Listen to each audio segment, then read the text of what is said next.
Bax, barmağımı mən vurmaq istəyəndə beynimə bir dənə ideya gəldi. Onun içində bir dənə hekayə var. Bir səhifəlik hekayədir. O hekayəni çıxart və onu romana çevir. Beynimə belə bir fikir gəldi. Kitabı oxumuram ki, gəlsin. Kitabı göndərirəm.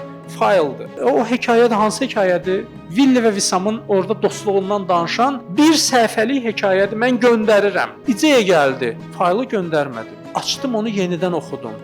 Həmən hissəni tapdım və dedim, ay ya, necə bundan qəşəng roman çıxar? O hissəni götürdüm. Bir dostuma göndərdim. Ancaq hələm tərəddüddəyəm. Bundan roman çıxar yoxsa yox? Dostuma göndərdim, baxdı, dedi ki, bundan necə gözəl roman çıxar. Demişəm, oxu. Adam mənim beynimə gələn sözü bu da təsdiqlədi. Artıq əmin oldum. Həmən hissəni çıxartdım. Nəşriyyata da dedim ki, bunu bu hissəsiz vermək istəyirəm. Dedilər, bundan nə gözəl roman çıxar. Ver. Onlar da təsdiqlədi.